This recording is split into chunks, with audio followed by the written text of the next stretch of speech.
Buenas noches, qué bueno esta noche poder compartir nuevamente con ustedes. Es una bendición bien grande, esperando que la paz y la gracia de nuestro Dios estén con ustedes y la bendición de Él esté en sus hogares. Que todos se encuentren bien esta noche. Vamos a dar inicio, vamos a pedirle a hermana Celina que nos introduzca con una oración esta noche. Gracias, Padre, por tu amor, gracias por este día precioso que nos regalaste. Gracias porque estás con nosotros. Gracias porque una vez más podemos escuchar y hablar de tu palabra, mi Dios. Y te pido que esta noche esa palabra caiga en tierra fértil y la podamos poner en práctica, Padre. En el nombre de Jesús. Amén. Amén. Antes de comenzar, nuevamente voy a darles el anuncio que di ayer.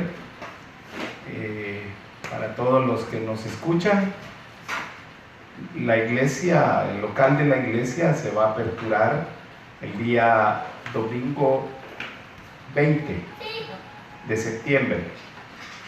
Queremos ese día reiniciar nuestros servicios dominicales ya en el local.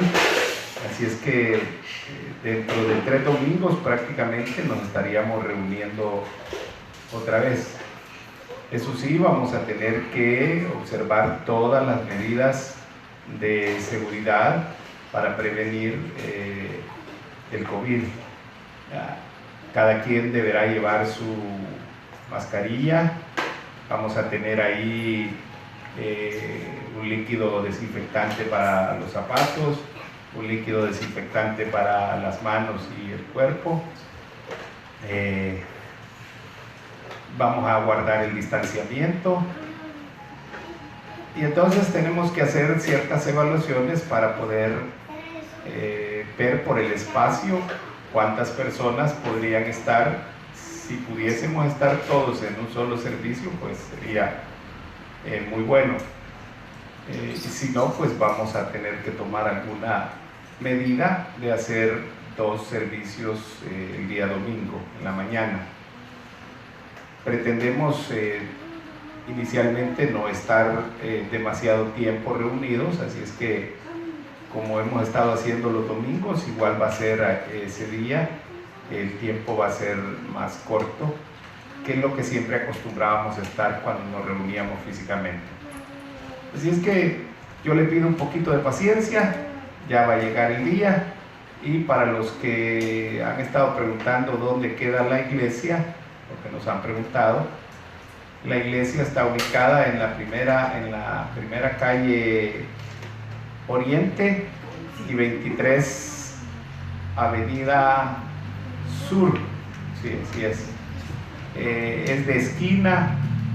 Ahí está el rótulo, los días de la reunión, y vamos a estar dándoles el horario que vamos a tener, ¿verdad? Así es que, dado el anuncio, vamos a seguir con el estudio.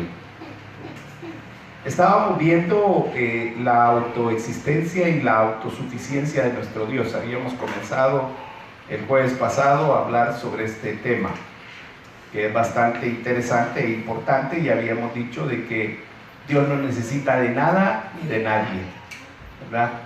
Él no tiene carencia de ninguna cosa, existe por Él mismo, ¿verdad? Él se da a conocer, ¿verdad? Él no necesita que nadie lo enseñe, lo muestre. Realmente Él es el Dios todopoderoso, es el Dios eterno y es el autoexistente. Él es autónomo, es autosuficiente, es independiente, es libre. Todos los seres vivos, visibles o invisibles, por Él reciben vida y bienestar, y Dios no necesita que nadie le dé nada, ni que nadie haga nada por Él. Entonces, habíamos visto un versículo en Éxodo 3:14, en donde Él se define como el yo soy. Entonces yo le decía a usted que cuando a usted le preguntan que quién es usted, Usted dice, yo soy, y da su nombre, y entonces dice, y soy de tal lugar, y nací, y empieza usted a describirse quién es. Pues Dios hace lo mismo, Él es quien es Él. Y no necesita de nadie ni de nada. Habíamos visto también en Primera de Corintios que Pablo dice que por la gracia de Dios Él es lo que es, y decía, pero por la gracia de Dios soy lo que soy. Entonces, solamente por la gracia de Dios es que somos lo que somos. No hay otra razón. Usted es lo que es por la gracia de Dios. Ahora, hay cosas que Dios no las ha puesto en su vida, sino que Dios las ha permitido. Por ejemplo, el que el hombre se haya... Permítame un segundito.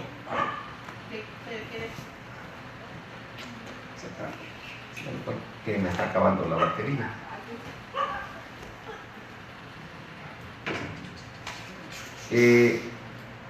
Por ejemplo, si usted es una mala persona, no es porque Dios quería que usted fuera una mala persona.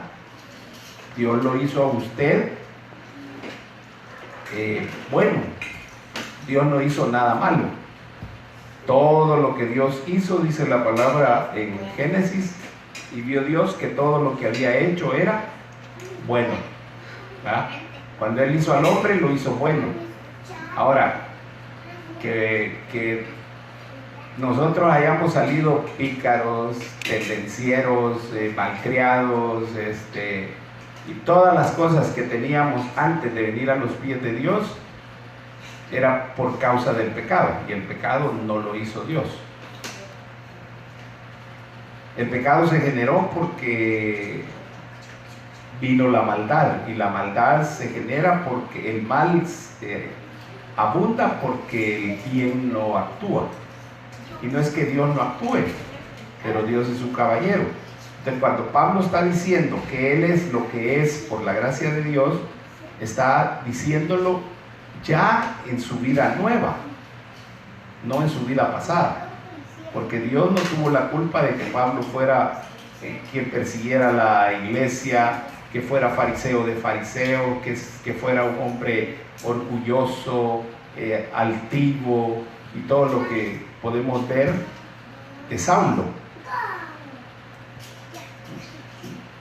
Me explico, ¿verdad? Porque no quiero que se confunda pensando que el criminal es porque Dios quiere que sea. No, el criminal es porque él quiere ser criminal, porque el pecado lo ha llevado a esa condición, porque ha permitido que Satanás tome control de su vida.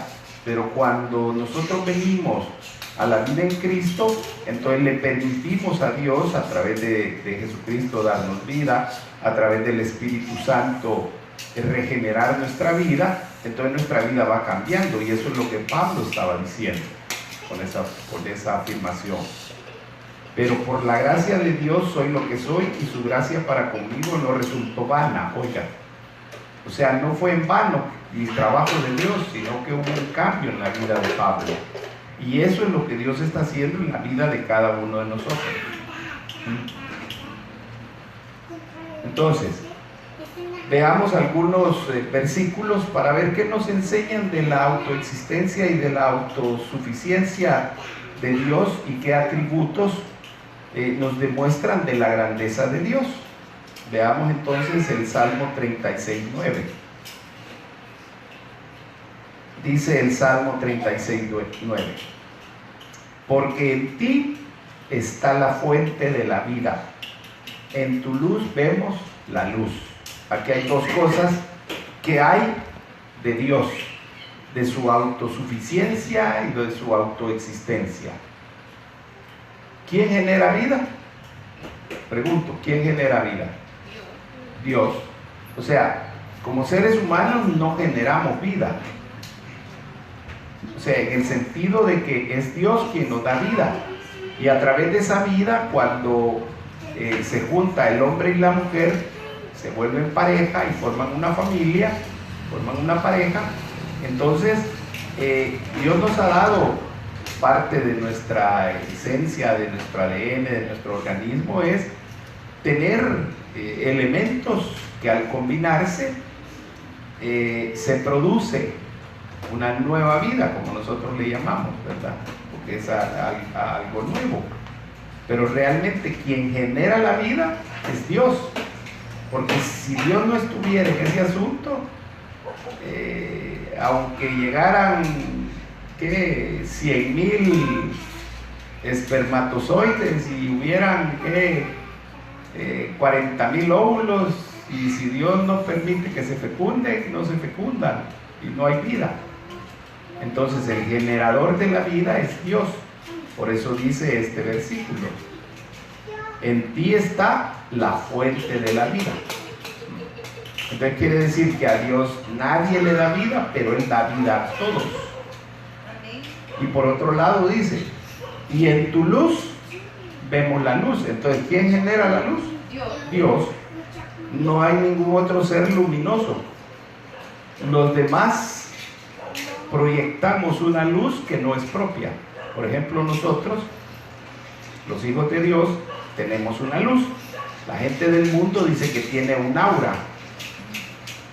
Y el aura no es más que una proyección de la energía de cada ser humano. Entonces hay cierta luz en todos los seres humanos. ¿Por qué? Porque nuestro cuerpo está lleno de energía y como tal hay una proyección que no se puede ver a simple vista. Pero la luz verdadera, como dijo Cristo que Él era la luz, y vino la luz, pero el pueblo decidió seguir en tinieblas, dice la palabra. Entonces esa luz es la luz verdadera y la luz que Dios nos da a todos nosotros, sus hijos. Entonces dice: en tu luz vemos la luz. Cuando Cristo se transfiguró, esa es la palabra, que Él irradiaba. Cuando Moisés descendió del monte, venía con el rostro que brillaba, que tuvo que usar un velo. Era tal la luz que irradiaba. Entonces, ve, era la luz de Dios. Entonces Dios es el que genera las cosas, no hay otro. Juan 5:26, ¿qué dice Juan 5:26? Porque así como el Padre tiene vida en sí mismo, oiga, así también le dio al Hijo el tener vida en sí mismo. ¿Qué? ¿El Padre es Dios? Sí. ¿El Hijo es Dios? Sí. Son dos verdades de un mismo Dios manifestado en dos personas, en el Padre y en el Hijo. Y fíjense lo que dice: que el Padre tiene vida en sí mismo. O sea que el Padre no tiene vida por otro. Yo vivo aquí en esta tierra, uno, porque Dios así lo dispuso, y dos, porque mis padres pusieron de su genética para que yo pudiese venir al mundo. Entonces, no tengo vida en mí mismo, sino que es Dios el que ha generado, de hecho, la vida física y utilizó a mis padres para que yo pudiera estar aquí. Lo mismo sucedió con mis hijos. Dios utilizó a Celina y a mi persona para que nacieran nuestros hijos. Pero no existe que la cigüeña los traiga a la casa, ¿va? No le mientan a sus hijos. Las cigüeñas no traen a nadie. Es Dios quien trae a cada persona, a cada ser humano a esta tierra. De Él salen todos los espíritus, porque a Él vuelven todos los espíritus humanos. Él da vida a las personas, a los hombres. Entonces dice que en él, el Padre tiene vida en sí mismo. Y le dio, dice, al Hijo el tener vida en sí mismo. Entonces está diciendo de que el Hijo también tiene vida en sí mismo. Por eso es que cuando Jesús estaba en la cruz, dijo: nadie me quita la vida, yo la entrego. Porque la vida de Él no le pertenecía a nadie. Él entregaba su vida. Necesitó un vientre humano para que se desarrollara, creciera, se gestara y todo eso, un ser humano, porque tenía que morir en carne Jesús, el Hijo, porque si no moría en carne no era efectiva la salvación, la redención, el perdón de los pecados, el derramamiento de sangre, todo ese suceso grandioso, hermoso. Por eso fue que Dios utilizó el vientre de una mujer. Y fíjense qué tremendo, no necesitó de la ayuda del hombre, porque José no tuvo nada que ver en ese embarazo, ni María al final de cuentas. Y lo que María prestó fue su vientre, y el Espíritu Santo hizo sombras sobre María, y entonces ella quedó embarazada, se desarrolló y nació. María rompió fuente, hizo todo lo normal y nació Jesús. Y como todos, pegó el primer grito, lloró quizás, no sé, abrió los ojos, fue amamantado y creció y todo lo que sucedió con Jesús. ¿Para qué? Para que pudiera realizar la obra por la que había sido enviado. Pero la vida estaba en Él mismo, no en nadie más. Entonces no necesita de nadie para poder vivir Dios. Entonces la vida o la existencia de Dios no se origina en nadie ni en nada fuera de Él mismo. Él es vida. Oiga esto. Si puede repetirlo, díganlo. Él es vida. Dios es vida. La naturaleza propia de Dios es existir por sí mismo. Dios no necesita de nadie ni de nada para existir. Su naturaleza misma es su propia existencia.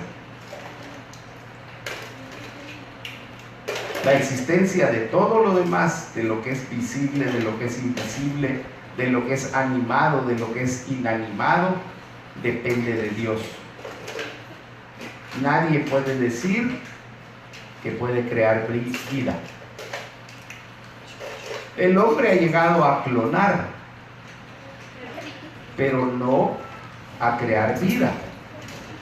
La clonación es algo que parece ser creación de vida, pero realmente no. ¿Por qué? Porque necesitan de un ser vivo, de una célula, para poder desarrollar el ser que quieren tener en ese momento. Entonces, solo Dios puede dar vida. Y solo Él es libre de toda necesidad. Dios no necesita de nadie, Dios no depende de nadie. Dios es un ser que por sí mismo existe y es suficiente en Él mismo, no necesita. Mire, la autosuficiencia de Dios, demuestra su infinita grandeza. Tan grande es Dios que es autosuficiente. Y también demuestra que su posición está exaltada a tal extremo, a tal grado, sobre toda la creación. ¿Qué nos demuestra? Que Dios está por sobre todo. Nada ni nadie puede alcanzar la estatura de Dios. A nosotros se nos ha dado el privilegio, oiga, de poder alcanzar la medida de la plenitud de la estatura del varón perfecto.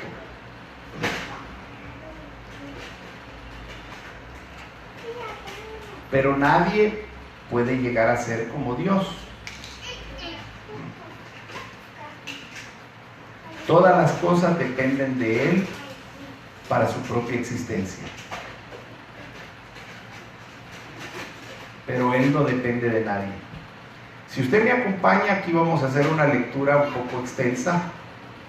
En Hechos 17 vamos a leer desde el versículo 16, Hechos 17, 16. Pablo está en Grecia,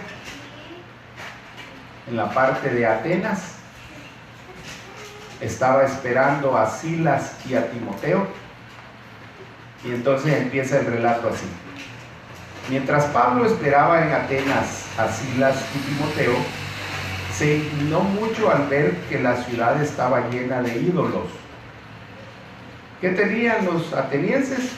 Ídolos, imágenes, dioses que ellos habían creado.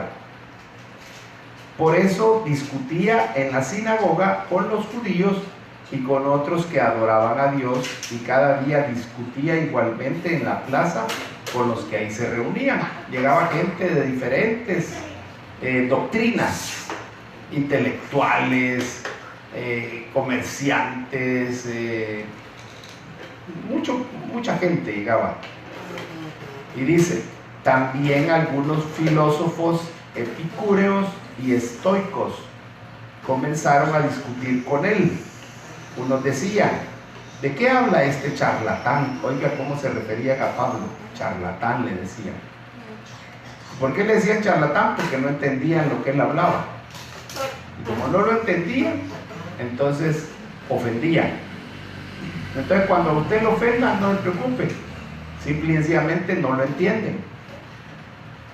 Y otros parece que es propagandista de dioses extranjeros.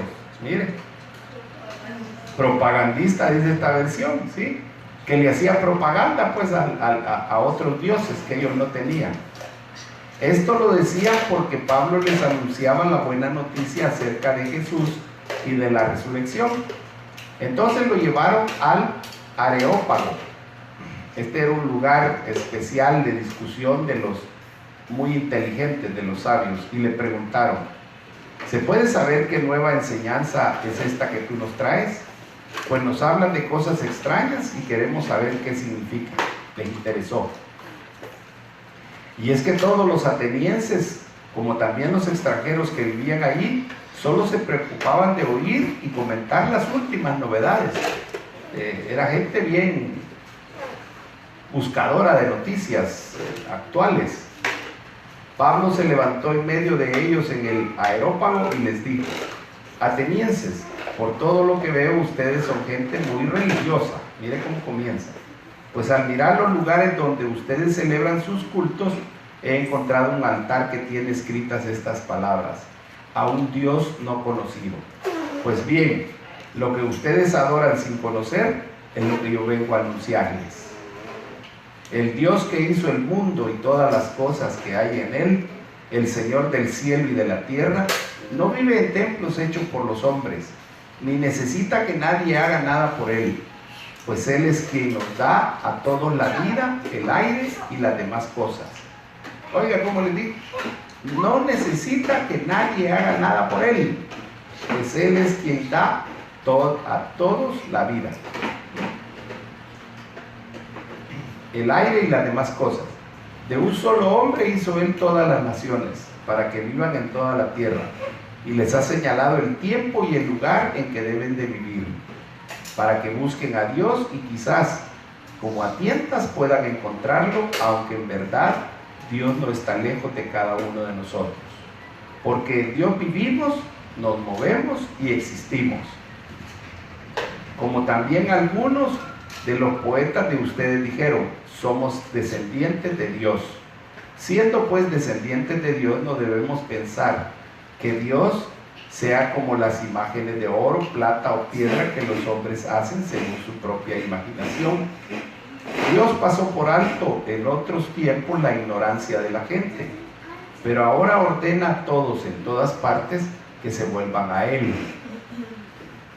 Porque Dios ha fijado un día en el cual juzgará al mundo con justicia por medio de un hombre que él ha escogido, y de ello dio pruebas a todos cuantos lo resucitó. Al oír esto de la resurrección de los muertos, unos se burlaban y otros dijeron: ya te oímos hablar de esto en otra ocasión. Ya te oiremos, hablar de esto en otra ocasión. Entonces Pablo los dejó, pero algunos lo siguieron y creyeron. Entre ellos estaba Dionisio, que era uno de los miembros del Areópago, y también una mujer llamada Damaris y otros más. Ok, ¿qué me interesa de ahí? Me interesa primero definir qué es un epicúreo, porque usted lo lee y usted lo leyó y yo también, y no supimos qué era esa palabra, a qué se refiere. Un epicúreo o un epicuro, en ese tiempo eran aquellos que tenían por objeto la búsqueda de la felicidad. Oiga, no buscaban nada malo, sino que al contrario, querían ser felices. ¿Cómo lo hacían? A partir del equilibrio de los placeres y la eliminación de los temores que causan ideas como el destino, los dioses o la muerte. ¿Bien? Entonces, ellos equilibraban sus placeres, el placer de la comida, el placer de la bebida, el placer de la diversión, y así, todos los placeres que tenía en ese tiempo, mundanos. Y eliminaban los temores. Y fíjense que la palabra dice que hay que echar fuera el temor, va con el amor. El perfecto amor echa fuera el temor. Entonces, y dice que esa doctrina o esa filosofía es considerada como una rama del hedonismo. ¿Y qué es el hedonismo?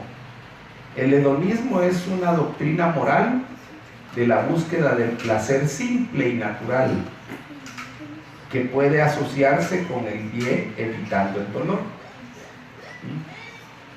Entonces, los epicúreos buscaban el placer simple y natural, haciendo el bien y evitando el dolor. Sencillo. El problema es que no ponían a Dios en medio de todo esto, sino que lo hacían por sus propios medios.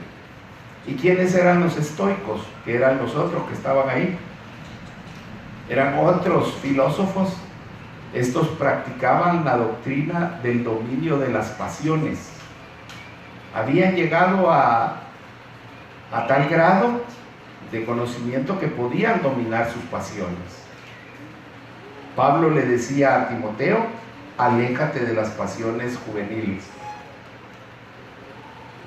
¿Por qué? Porque estas pasiones perturbaban la vida y se valían de la virtud y de la razón para lograr dominar las pasiones. Entonces utilizaban las cosas virtuosas. ¿Y qué dice la palabra de eso? En todo lo que hay virtud, en eso piensa, eso haz, eso habla, eso actúa, todo eso. ¿Y qué son esas cosas? La honra, la bondad, la fidelidad, el amor, la misericordia. Eso es digno de alabanza, digno de que esté aquí en el pensamiento. Y si estos que no conocían a Dios lo practicaban, imagínense usted y yo. Entonces, en los versículos 24 y 25 que leímos, Pablo refuta los puntos de vista idólatras de los atenienses, porque hace 3 declaraciones importantes acerca del Dios vivo y verdadero. Veamos cuáles son esas 3 aseveraciones. Es el Dios que hizo el mundo y todas las cosas que hay en él. Es el Señor del cielo y de la tierra. No vive en templos hechos por hombres, ni necesita que nadie haga nada por él, pues él es quien nos da toda la vida, el aire y las demás cosas. ¿Ves? En esos dos versículos está concentrada la autosuficiencia de Dios y la autoexistencia de Dios. Nos vamos a quedar aquí. Lo dejo ahí para que usted siga buscando. Puede buscar las definiciones de los epicúreos en Wikipedia, o entra usted allí al ¿cómo se llama? Al Google, y pone la palabra epicúreo y pone qué significa epicúreo, qué significa estoico, y entonces ahí se le va a desplegar y le va a dar toda la información que necesita. Pero más que conocerlos a ellos, necesitamos conocer nosotros a nuestro Dios. Así es que yo me despido esta noche orando, pidiéndole a Dios por todos nosotros y agradeciéndole. Padre, te damos gracias esta noche, Señor, por la bondad dada hacia nosotros, Señor, porque tú eres un Dios bueno, por el cuidado, por la protección, por la provisión que das, Señor, a nuestras vidas, a nuestras familias, Padre. Te pedimos que nos guardes esta noche, Señor, que el día de mañana sea un día lleno, pleno de tu bendición, de la abundancia de tus promesas y el cumplimiento de ellas, Padre. En Cristo Jesús, que la gracia y la paz estén con todos y cada uno. Amén y amén.